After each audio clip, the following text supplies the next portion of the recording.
Emerson, você começa. Olá, bom dia, feliz Bom sábado a dia. você que nos assiste pelas redes sociais da Igreja Adventista de Nova Porto Velho.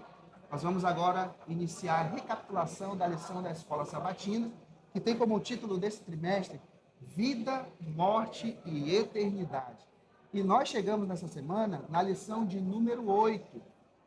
A lição de número 8 tem por título A Esperança do Novo Testamento.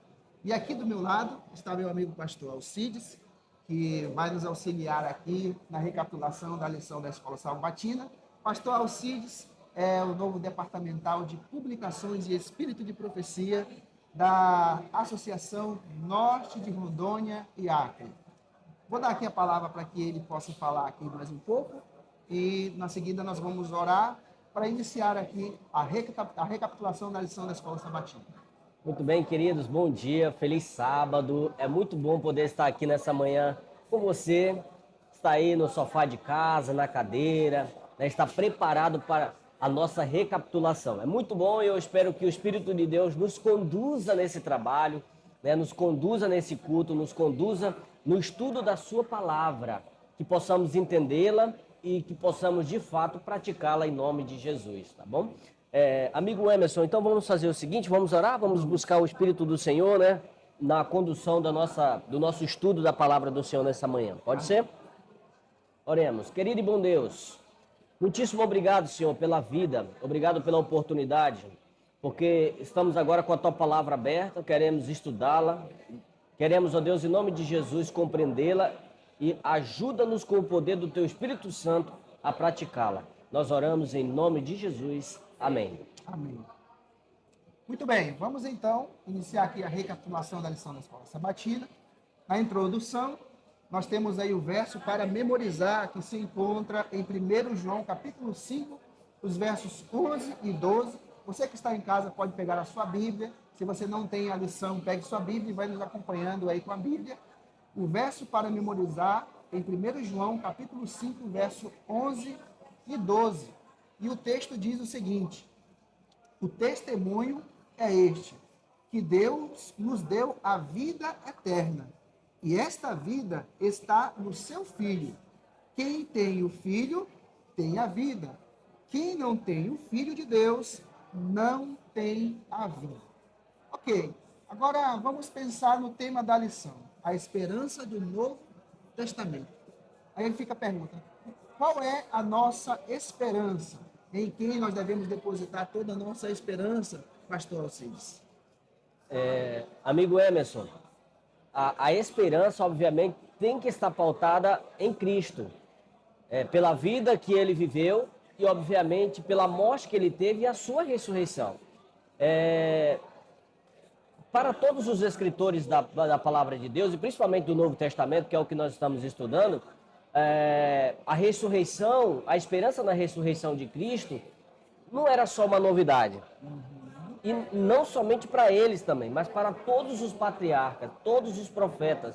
Porque quando nós abrimos a palavra de Deus, nós encontramos um Enoque que está profetizando, né? Um Enoque que está não somente profetizando, mas crendo no retorno de Jesus, ou na vinda de Jesus, na sua morte e na sua ressurreição. Nós encontramos, obviamente, o Moisés, que está escrevendo a respeito de Cristo. Nós encontramos um Isaías, que está, de fato, crendo também nessa vinda, nessa morte e nessa ressurreição.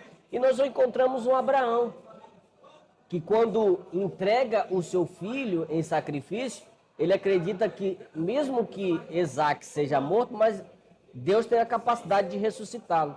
E ele acredita que isso é uma figura que aponta para Cristo também. Porque às vezes a gente pensa assim, Emerson, e querido irmão, querido amigo que está aí em casa, Abraão só teve a intenção de sacrificar o filho porque ele acreditava que Deus poderia ressuscitar. Verdade, muito bom. Mas ele acreditava que isso era um símbolo também do Filho, do Redentor, do Cordeiro de Deus, que tira o pecado do mundo, né? É interessante, pastor, essa linha que vem desde o princípio, né? E aí fica a pergunta, Abraão cria na ressurreição, Jó também acreditava na ressurreição, e fica a pergunta, quem ensinou a respeito da ressurreição para esses homens? Exatamente. Porque desde o princípio, desde a primeira profecia lá em Gênesis 3,15, Deus já prometeu que daria vida novamente para o homem, né? O homem iria morrer, iria voltar para o pó, mas a promessa era de quê? De voltar à vida novamente. E o texto bíblico que nós acabamos de ler, ele resume perfeitamente. A vida eterna está no Filho de Deus. Ou seja, quem tem o Filho, tem a vida. Quem não tem o Filho, não tem a vida. É aquela frase, quem tem, tem. Quem não tem, não tem. E o interessante ainda aqui, é que João, quando ele escreveu, me parece que ele estava argumentando contra uma ideia, né, o grego-romana, uma ideia pagã, de que quando o ser humano morre, existe uma alma imortal e essa alma está separada do corpo e vai viver em algum lugar. Geralmente nos dias de hoje, as pessoas acreditam que quando uma pessoa morre, ou ela vai para o céu, ou ela já vai para o inferno, ou vai para o purgatório. Muitos acreditam também que quando a pessoa morre, a sua alma imortal, ela reencarna em outra pessoa, nasce. Enfim, existem muitas crenças. Mas o conceito bíblico de vida após a morte, somente mediante a ressurreição. Ressurreição. E é interessante que Jesus, ele, como o Emerson está mencionando, Jesus ele está quebrando uma filosofia, né? Jesus está quebrando ideologia que o povo da sua época, né? O João, na verdade, está escrevendo uma igreja que está sendo bombardeada, uma igreja que está sendo atacada com essas vãs filosofias. E Jesus está dizendo, não há salvação em nenhum outro nome, não há salvação em nenhuma outra pessoa, senão no Filho de Deus, no Filho que foi falado, que foi profetizado por Noé, que foi profetizado por Abraão, por Moisés, por Isaías e muitos outros. E é interessante, amigo Emerson, que quando Jesus ele ressuscita e vai com os discípulos naquele caminho de Emaús, ele vai fazendo uma retrospectiva. Não é? Ele faz uma retrospectiva de tudo aquilo que foi falado, que foi escrito sobre ele no Antigo Testamento. E depois os discípulos dizem assim, porventura não ardia em nosso coração e em nosso peito quando ele nos falava? Então quer dizer, Jesus está dizendo, João está falando, não há salvação em nenhum outro nome senão no nome de Cristo, que viveu, que morreu e que ao terceiro dia ressuscitou para que nós pudéssemos ter a vida e vida eterna. Muito bem. É maravilhoso poder estudar a palavra de Deus e descobrir que, embora possamos morrer e todos nós estamos sujeitos a isso, os nossos entes queridos que já se foram, não acabou tudo, né? Existe ainda a esperança da ressurreição. E olha que interessante, a esperança da ressurreição, ela vai além desta vida. A esperança em Cristo, na verdade, ela vai além desta vida também. Por exemplo, lá em 1 Coríntios, capítulo 15, Paulo faz uma bela argumentação com relação à ressurreição de Cristo. E o que acontecia ali? Muitos estavam descrentes, na verdade, sem esperança, achando que quando uma pessoa morre, acabou, não existe ressurreição. E aí Paulo argumenta, usando o exemplo de Cristo, que todas as ressurreições estão condicionadas à ressurreição de Cristo. E se os mortos não ressuscitam, é certo também dizer que Cristo não ressuscitou. E aí Paulo argumenta, e se Cristo não ressuscitou, é vã a nossa fé, é vã a nossa pregação, ou seja, nós vivemos uma mentira.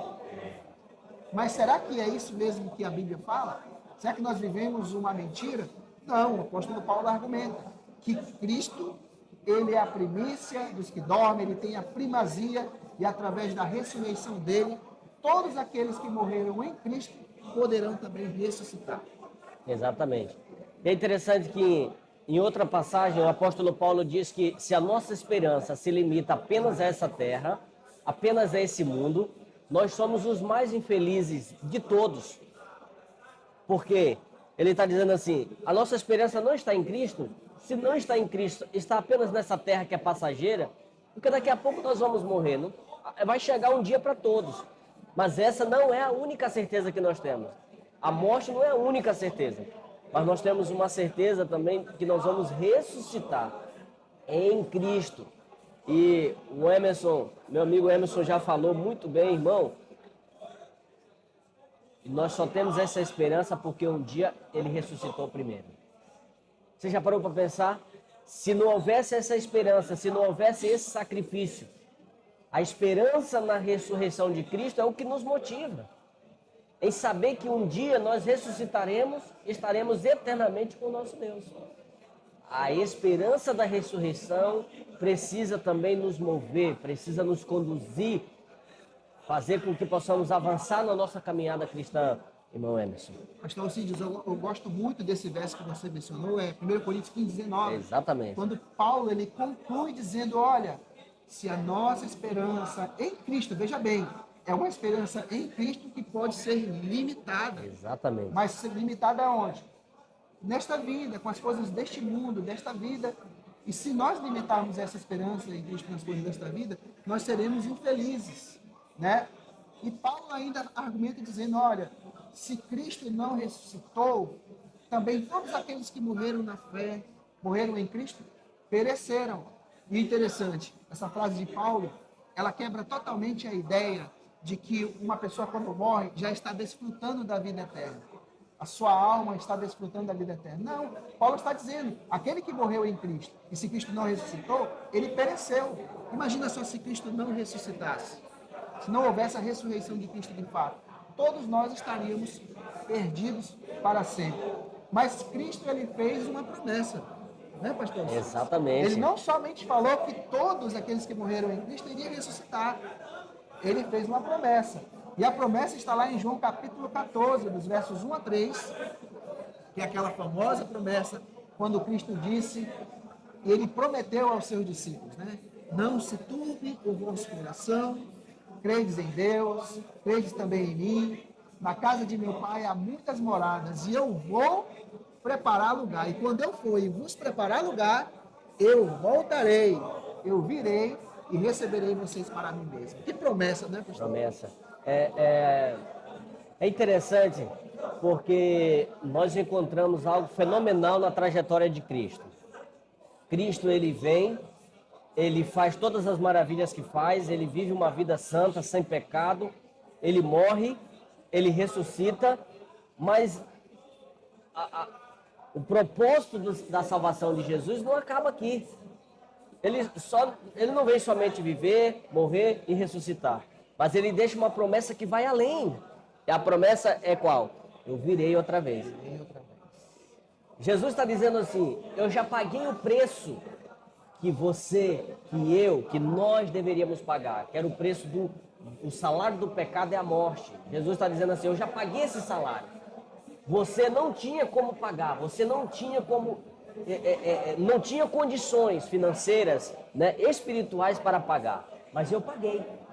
E além de tudo isso, de pagar o nosso preço, de pagar a nossa dívida, Jesus, eu vou subir, mas um dia eu voltarei para concretizar a obra que eu comecei.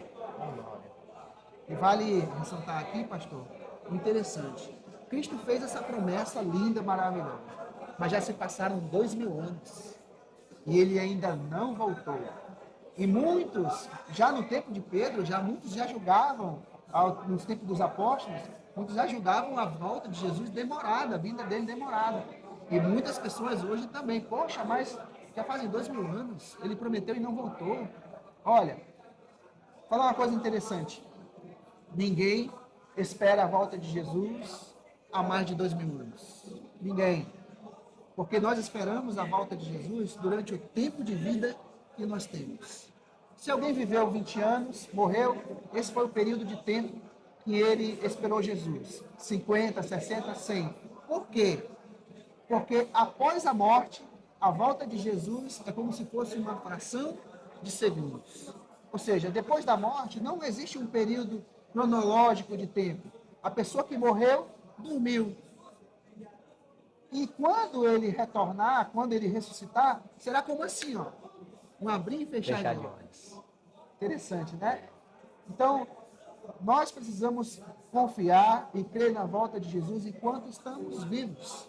Né? Enquanto estamos vivos, perseverar, buscar, manter a esperança sem vacilar, como diz o autor de Hebreus.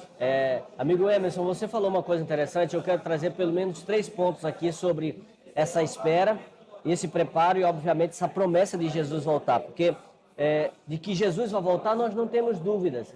Eu como adventista, você como um cristão, nós não temos dúvidas de que Jesus vai voltar.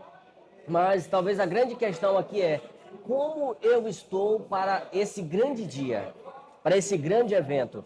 E a gente poderia trazer pelo menos 3 fatores aqui. O primeiro deles precisamos ter um azeite na botija. Em outras palavras, está sendo exatamente conduzido pelo poder de Deus, pelo Espírito do Senhor. Segundo, administrar bem os nossos talentos. O que temos feito? Lembra lá da parábola dos talentos? Então Jesus Deus, né, o patrão deixou aqui um com 5, 3 e outro com 1. E nós conhecemos a história. Nós temos trabalhado, nós temos multiplicado esses talentos, ou não, deixa para lá, é só 1, é só 2, isso não vai fazer diferença. E obviamente, com o poder do Espírito Santo, administrando bem esses talentos, agora servindo o nosso próximo. E esse servir o próximo é falar do amor de Jesus, é falar da esperança do regresso de Jesus, é falar da esperança que Cristo vai voltar. Algum tempo atrás, eu ouvi uma frase que me chamou muita atenção, Emerson, e querido irmão, querido amigo que está aí do outro lado da telinha, e a frase era o seguinte: se eu não tenho nenhum interesse em levar o meu semelhante, levar outras pessoas para o céu, eu preciso ter cuidado porque talvez eu mesmo não estou indo para lá. Você entendeu? Então, nós temos uma missão clara. Pelo menos 2 fatores dessa missão. O preparo e conduzir outras pessoas também. Então, nós não temos dúvidas de que Jesus voltará. Eu não tenho dúvida, eu creio que você também não tem dúvidas. Mas a grande pergunta é, como é que eu estou no meu preparo, nesse momento que eu estou aguardando a Jesus, o regresso do noivo, do nosso Salvador? Como é que eu estou? Muito bom. Pedro, ele fala a respeito da volta de Jesus, ele conclui dizendo que nós devemos andar em santo procedimento, esperando e apressando a vinda do dia de Deus. Então veja bem, comunhão com Cristo é fundamental, mas é fundamental também o senso de missão, da pregação do Evangelho, e dentro do contexto da pregação do Evangelho está o auxílio ao nosso semelhante. Que maravilha! Então, olhar para Jesus e ver tudo aquilo que ele fez, e olhar para Jesus como um exemplo, e é o que João diz, né? Aquele que crê no Filho de Deus, aquele que acredita que ele é o Filho, deve assim andar também como ele andou. E como Cristo andou? Cristo andou restaurando, pregando o Evangelho, libertando os cativos. E nós aqui somos como os embaixadores do reino de Deus para fazer a mesma missão. Ok, avançando aí, Jesus ele também fez a promessa de que voltaria, mas Jesus falou o seguinte: eu sou a ressurreição, eu sou a vida e a ressurreição e a vida. E Jesus falou dizendo o seguinte, que ele era também o quê? O pão da vida que desce do céu, e a todos aqueles que morreram na fé no Evangelho, ele falou o seguinte: eu o ressuscitarei. Que promessa, hein? Será que Cristo tem mesmo esse poder de ressuscitar os mortos? Com certeza, meu amigo. E dentro desse contexto, em João 6,47, ele diz que, falando, né, sobre o pão da vida, quem comer, né, do meu corpo jamais, né, perecerá. Quem crer em mim tem a vida eterna. Dentro desse contexto, Jesus, nós não estamos ouvindo do apóstolo Paulo, de João, de Pedro, né? Não, nós estamos ouvindo dos próprios lábios de Cristo. Quem crer em mim tem a vida eterna. Então, meu querido irmão, meu querido amigo, que está aí do outro lado da telinha, que está estudando a Bíblia nessa manhã conosco, eu queria dizer a você, se você tiver Cristo, você tem a vida eterna.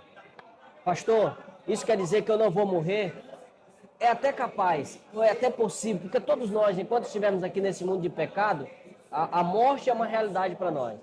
Mas mesmo diante da morte, nós temos a oportunidade, na manhã gloriosa, naquele dia, no raiar de um novo amanhã, nós teremos a oportunidade de ter a vida e vida eterna com o nosso Salvador. Você crê em Cristo, você tem a vida eterna. Nós temos a vida eterna. Jesus está discursando, Jesus está falando para um grupo de pessoas, ali os fariseus estavam ali, os sacerdotes estavam ali naquele momento, Jesus está dizendo assim, quem crer em mim, ainda que morra, viverá. Essa é a nossa grande esperança. A esperança de um amanhã, de um novo amanhã, de um amanhã glorioso. E olha, olhando para esse relato bíblico de João capítulo 6, a gente pode até voltar um pouquinho ao que a gente falou com a questão da comunhão com Cristo, do envolvimento na missão. Jesus, ele tinha feito um milagre, né? Da multiplicação dos pães. Com alguns pães e alguns peixinhos, ele alimentou ali cerca de 5.000 pessoas, isso só contando os homens. Né? Exatamente. Então, se contar mulheres e crianças, daria uns 20.000, vamos supor. E o povo estava seguindo a Jesus. Eles atravessaram ali o lago, que chama de Madaga, né? E o que aconteceu? Jesus foi com seus discípulos e a multidão foi atrás dele. Só que quando a multidão se deparou com Jesus e eles perguntaram, mestre, por onde andavas, né? Jesus proferiu algumas palavras duras, porque Jesus conhecia o coração daquelas pessoas. Olha, vocês estão atrás de mim, não é por causa dos sinais e maravilhas que eu estou fazendo. Vocês estão atrás de mim por causa do pão, do alimento terreno. E aí entra o contexto que Jesus fala. Exatamente. Então, Jesus está dizendo o seguinte, que a nossa motivação para seguir Ele não deve ser o alimento aqui da terra, nós não devemos se preocupar com isso, das coisas terrenas. Existe uma motivação maior e mais além, que é a vida eterna em Jesus. Eu costumo sempre falar nos meus estudos bíblicos e dizer o seguinte, olha, eu sou bem franco, disse, olha, o objetivo desse estudo aqui é apresentar para você, primeiramente, Jesus e o que Ele nos oferece. Jesus ele não quer nos oferecer uma casa boa, uma mansão, um carro do ano, uma esposa, um esposo, uma empresa. Jesus não quer... Primeiramente, tudo isso é importante para a nossa vida, é bênção, mas essa não é a bênção que Jesus quer nos dar primariamente. Ele quer nos dar a vida. E é por isso que ele diz lá, em João 17, verso 3, que a vida eterna é esta, que conheçam a Ti, o único Deus verdadeiro, e a Jesus a quem Ele enviou. E Jesus é o pão da vida, né? Os israelitas comeram do maná que caiu do céu, mas eles voltaram a sentir fome novamente. E eles também morreram, pereceram. Mas Jesus nos oferece um pão vivo, que é Ele, né? Diz, olha, o pão da vida, aquele que crê em mim também beberá da fonte de água da vida, não tornará a ter sede novamente. Que bênção! Jesus ele nos oferece a eternidade, e não somente as coisas terrenas aqui. Exatamente, muito, muito bem. Meu amigo Emerson, eu creio que a gente pode, ali para quinta-feira, para quarta, né? Para quarta-feira, ao som da trombeta. O apóstolo Paulo está escrevendo à igreja de Tessalônica e trazendo, obviamente, uma esperança, né? Muitos dos crentes ali da igreja dos Tessalonicenses estavam falecendo e com certeza não tinham uma esperança, né? E agora o apóstolo Paulo escreve essa igreja, dizendo assim, olha, ao ressoar da trombeta, né, o Filho de Deus, Cristo Jesus, vai descer e com a voz, com todos os anjos, mas vai dar a voz, né? A sua voz vai ressoar dizendo, olha, ressuscitem. E o apóstolo Paulo está trazendo uma esperança para essa igreja, para esses irmãos. E o mais interessante de tudo, amigo Emerson, irmão Emerson, é que só nesse contexto aqui de 1 Tessalonicenses capítulo 4, nós encontramos, e Jesus, versículo 16, ainda no versículo 16 diz, e Jesus descerá e Jesus dará a sua palavra, e Jesus arrebatará, né, a sua igreja, e Jesus estará para sempre. Enfim, então o apóstolo Paulo vai fortalecendo a esperança e a fé da igreja, dizendo, e Jesus vai fazer isso, e Jesus vai fazer isso, e Jesus vai fazer isso. Eu queria dizer a você, dentro desse contexto, querido irmão, querido amigo, Jesus vai de fato voltar e vai trazer essa esperança para todos nós. Talvez eu esteja falando para você que tem perdido um ente querido lá na pandemia, ou agora, recentemente, você está aqui nessa live, está aqui no estudo da palavra de Deus sem esperança, está desmotivado, acha que não tem mais razão de viver. Eu quero dizer, Jesus vai voltar e Jesus vai ressuscitar os nossos queridos. A morte não é o fim. A morte não é o fim para todas as coisas, não. Nós temos a esperança da ressurreição. E Jesus vai voltar. Olha só o verso 16. Jesus dará a sua palavra, a sua ordem, e Jesus descerá do céu. E Jesus, olha só, arrebatará os vivos e dará a sua voz para a ressurreição de todos aqueles que infelizmente faleceram, mas vão viver eternamente em Cristo Jesus. Amém. A esperança da ressurreição final, e aqui nesse contexto, Jesus volta com som de trombeta, com voz de arcanjo, os mortos em Cristo ressuscitam primeiro, né? Nós que estivermos vivos seremos transformados e arrebatados juntamente com eles. O que isso significa? Que ninguém irá antes para o céu, né?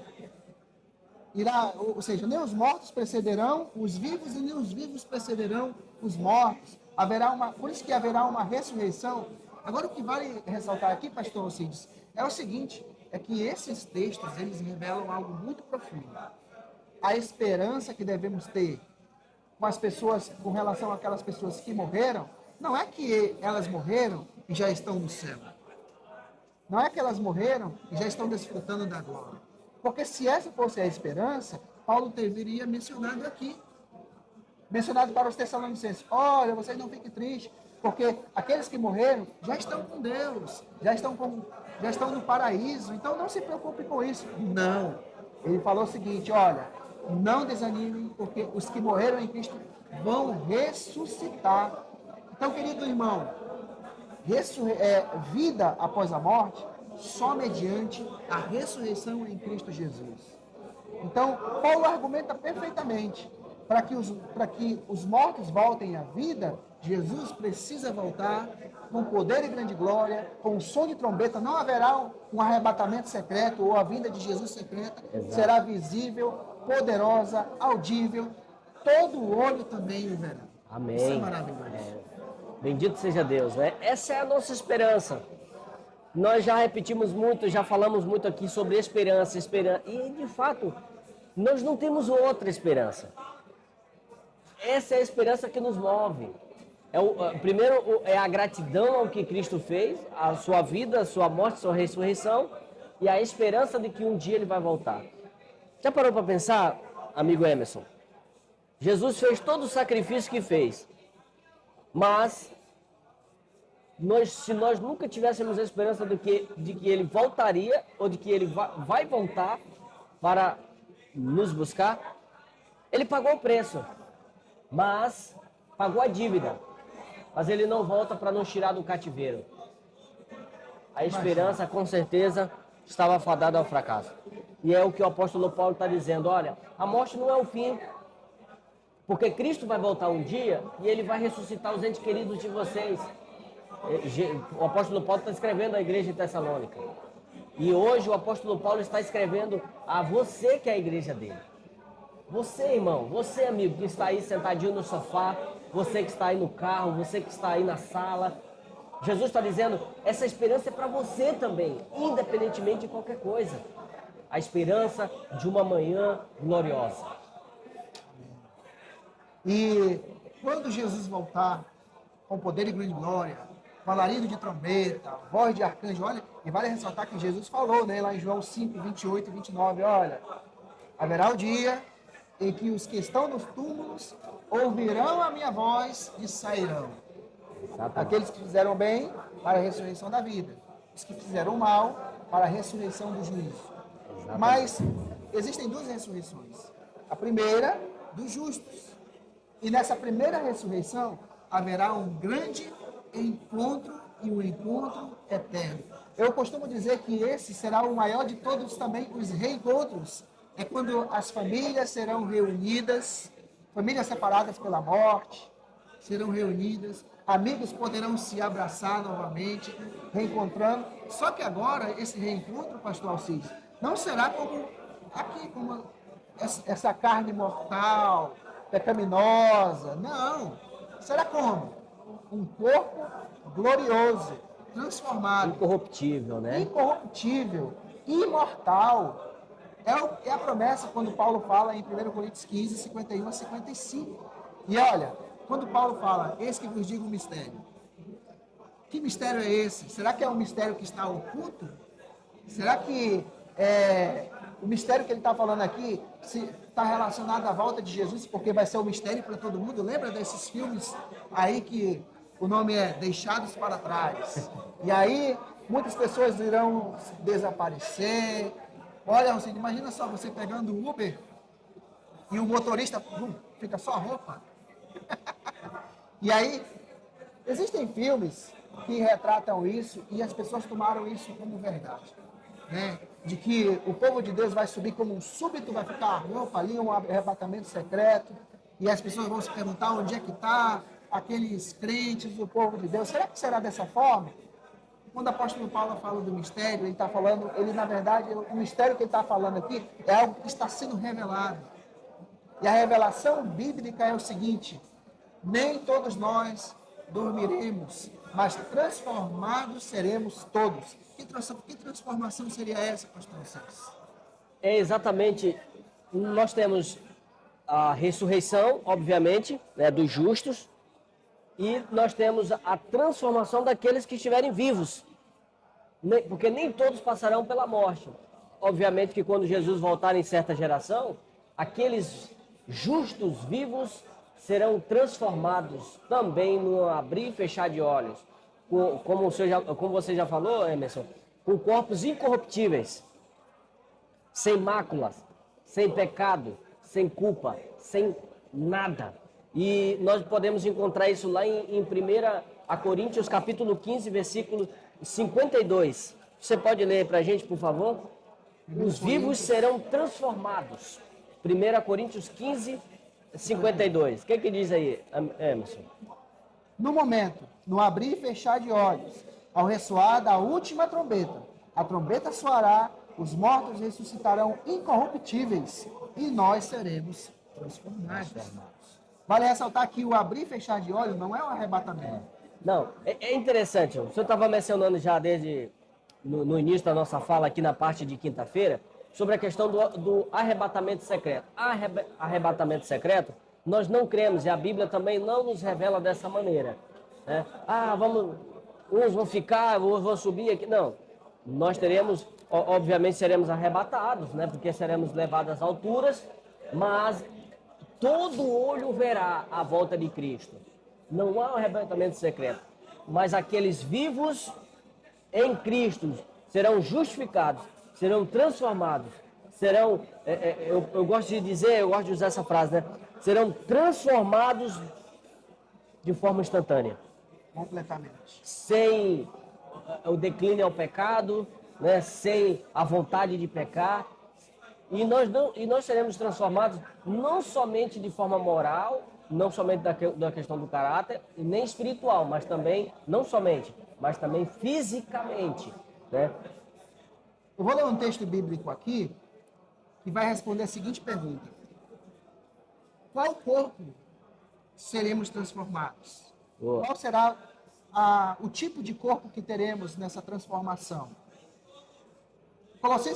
Filipenses, na verdade, capítulo 3, verso 20 e 21 diz assim, ó: pois a nossa pátria está nos céus, de onde também aguardamos o Salvador, o Senhor Jesus Cristo, o qual transformará o nosso corpo de humilhação para ser igual ao corpo da sua glória, segundo a eficácia do poder que ele tem de até subordinar a si todas as coisas. Amém. Jesus transformará o nosso corpo corruptível e mortal num corpo incorruptível e imortal, à semelhança do seu corpo de glória. E como é que Cristo ressuscitou? A Bíblia diz que Cristo ressuscitou de quê? Em carne e osso. Só que não é a carne e osso corruptível como temos agora. Teremos sim um corpo físico, porém um corpo espiritual, um corpo glorificado. E até isso aqui já quebra o mito de dizendo que as pessoas, quando ressuscitarem, elas vão ressuscitar em um corpo espiritual que não terá matéria. Mas existirá matéria, mas a matéria incorruptível e imortal. E é exatamente isso que o apóstolo Paulo fala, né? 1 Coríntios 15, 53, ele diz que porque é necessário que este corpo, esta matéria, que é corruptível, se revista da incorruptibilidade e que o corpo mortal se revista da imortalidade. Então, amigos, a Bíblia, ela nos traz essa esperança, a esperança da imortalidade. Muitos aí, as vãs filosofias mundanas, elas dizem o quê? Que a vida após a morte, que o corpo é imortal, que a matéria vai para o pó, mas que a nossa alma fica vagando, reencarna. Isso é balela. Isso é antibíblico, isso é heresia. Isso não é bíblico. Mas ela diz que quando Jesus voltar para nos resgatar de forma definitiva, aí sim nós teremos a imortalidade. Amigo Emerson, eu quero deixar a minha última palavra aqui para os nossos queridos, no estudo da nossa lição. Eu quero dizer, meus queridos, o retorno de Jesus nessa terra é uma realidade, porque ele veio, nasceu, sem pecado viveu, morreu, ressuscitou e deixou a nossa bendita esperança de que um dia ele voltará a essa terra, querendo eu ou não, querendo você ou não, estando eu preparado ou não, estando você preparado ou não, querido irmão, querido amigo, Jesus um dia voltará a essa terra para buscar o salvo de todos os tempos. E eu espero que eu, Alcides, meu amigo Emerson, e você, querido irmão, nós possamos estar preparados nesse grande dia. Deus abençoe, que o Espírito do Senhor continue repousando sobre você e toda a sua família, em nome de Jesus. Amém. E para encerrar, como o senhor falou da bendita esperança, eu quero mencionar esse texto. Hebreus capítulo 10, verso 23, diz assim: guardemos firmes a confissão da esperança, sem vacilar, pois quem fez a promessa é fiel. Queridos, creia, não importa. As pessoas ficam se perguntando, como é que vão ressuscitar se as pessoas que já morreram há mais de 2.000 anos viraram pó? Jesus é poderoso. Ele que nos deu a vida, do nada, ele também trará de novo os seus também. Então, creia, mantenha a bendita esperança sem vacilar. E vamos continuar estudando a palavra de Deus aí durante a semana. E até a próxima, se assim Deus quiser. Pastor Alcides, pode encerrar com a oração. Vamos lá. Quero convidar você, por favor, feche seus olhos e abra o seu coração e vamos orar uma vez mais ao nosso Deus. Querido e bom Deus, agradecemos ao Senhor porque o Senhor é bom e porque a sua misericórdia dura para sempre. Obrigado porque nós temos a oportunidade de estudar a tua palavra, Senhor. E na tua palavra nós encontramos promessas maravilhosas. E a mais bendita, a mais maravilhosa de todas, é de que um dia o Senhor voltará para nos buscar, para nos tirar desse mundo de pecado e para buscar o salvo de todos os tempos. Eu peço uma bênção especial sobre os teus filhos, sobre as tuas filhas que estão assistindo essa live, ou aqueles que ainda entrarão em contato com ela depois. E queremos, em nome de Jesus, pedir que o Espírito do Senhor repouse sobre cada pessoa, sobre cada família que entrar em contato com esse estudo. Perdoe os nossos pecados, fortaleça-nos na tua graça e guia-nos pelo poder do teu Espírito Santo. Nós oramos em nome de Jesus. Amém. Amém.